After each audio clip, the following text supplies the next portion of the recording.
Halo Sobat Easy Stock, kita membahas saham-saham telekomunikasi yaitu mobile operator.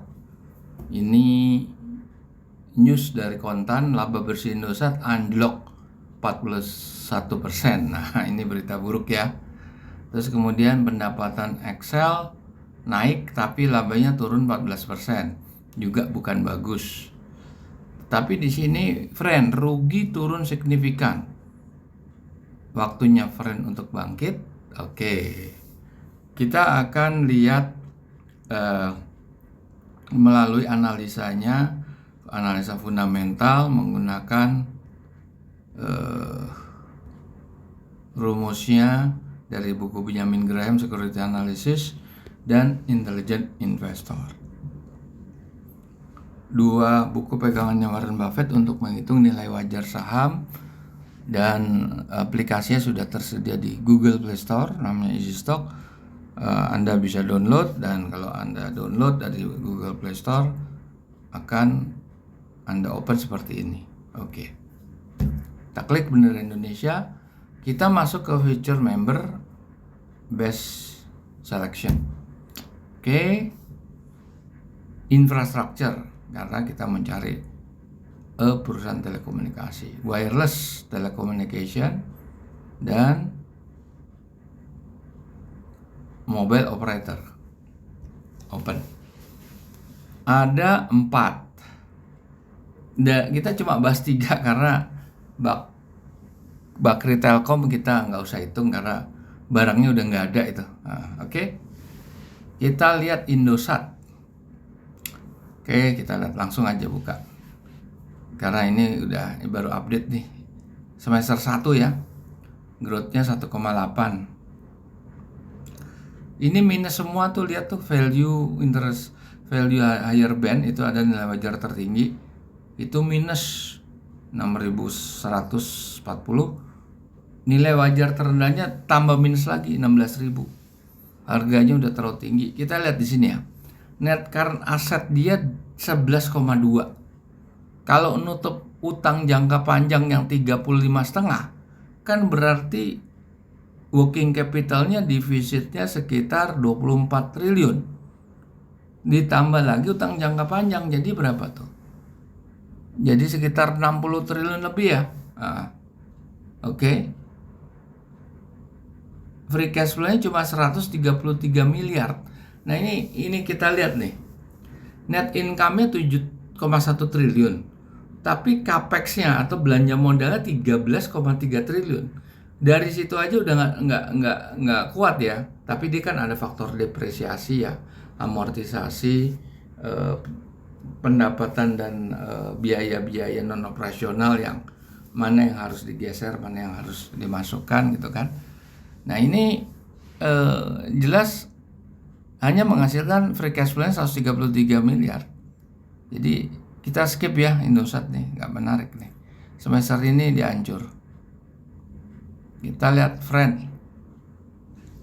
Nah, Friend ini sesuai dengan beritanya ruginya turun signifikan, dan sekarang dia bukan rugi, dia laba. Nah, labanya 109 miliar. Ternyata free cash flow-nya itu 4,3 triliun. Artinya apa? Dia capex-nya kan cuma 17 miliar. Berarti depresiasinya ini ada di back end nih. Saya Easy Stock nggak bisa tunjukkan dalam satu screen terlalu banyak ya. Di situ depresiasi, amortisasi, biaya dan pendapatan non operasional yang non recurring ya. Itu udah ada perhitungan di back end, sehingga laba yang cuma 109 dengan belanja modal yang terlihat ya 17 miliar ternyata bisa mengenerate free cash flow 4,3 triliun.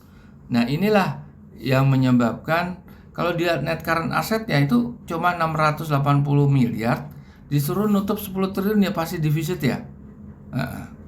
Pasti defisit, belum utang jangka panjangnya 21 triliun. Jadi semua utangnya kan 31 triliun. Net current asset itu cuma 680 miliar, tapi dia punya free cash flow yang kuat. Makanya nilai wajar tertinggi 100. Berarti di atas di atas harga pasar yang 97 ya. Layak dibeli apa enggak? Ini sebetulnya secara market cap memang besar ya. Coba kita lihat. Return on equity-nya nggak masuk standar, itu 1% pun nggak nyampe itu. Kalau full year ya. Debt to equity-nya udah terlalu besar. Satu aja udah warning tuh. Profit margin-nya cuma 1%. Working capital-nya, waduh, nggak sampai 1. Ini nggak menarik sebetulnya. Kalau kita lihat ini ya, performance dia sebelumnya. Ini juga, ini kalau nggak salah, ini Q1-nya ya. Nilai wajarnya memang lebih daripada harga pasar 150. Malah sekarang sebetulnya di semester 1 tuh nggak lebih baik dari 3 bulan sebelumnya. Ini kalau kita prediksi di setahun kan ya, kan kita cara perhitungan Benjamin Graham itu di setahun kan. Jadi ada prediksi di situ. Oke. Debt to equity-nya pasti besar, marginnya tuh 1% nggak nyampe.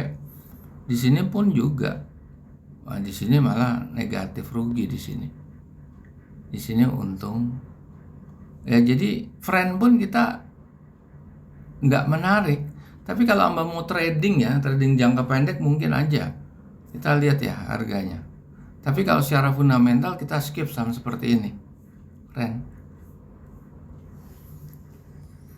Nah, seperti itu. Ini kan harganya ya kayak Anda tunggu aja sampai buy on weaknesses gitu. Kalau buy di 68 mungkin lah cepet naiknya. Tapi sekarang kan apakah dia bisa turun sampai segitu? Oke, kita lihat yang kemudian Excel.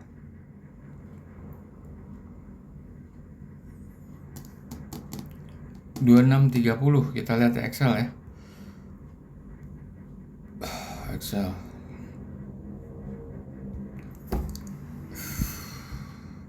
Growth-nya 2,1, 2,2. Dia punya harga 26.30. Sesuai nggak ya? 26.30 betul. Nilai wajar tertingginya 4.000, berarti kan hampir 2 kali lipat ya. Tapi nilai wajar terendah itu negatif. Kenapa? Kita lihat net current asset dia cuma 3,2 triliun, 3,3 triliun. Disuruh nutup 22 triliun. Ya, defisitnya 19 triliun namanya. Belum ditambah utang jangka panjang yang 33 triliun kan, jadi semuanya sekitar 50 triliun lebih. Dia nggak bisa ngangkat, tapi dia punya free cash flow-nya memang bagus, 9,4 triliun. Net income-nya cuma 1,2 triliun, capex-nya 2 triliun, tapi di backend ini kan depresiasi, amortisasi, pendapatan dan biaya non-operasional lain. Kita sudah kalkulasi free cash flow-nya 9,4. Jadi dia punya upside ini. Upside-nya sekitar 70%-an kan. Tapi dia punya downside. Nah, makanya hati-hati saham ini. Return on equity-nya di bawah benchmark, 10 nggak nyampe.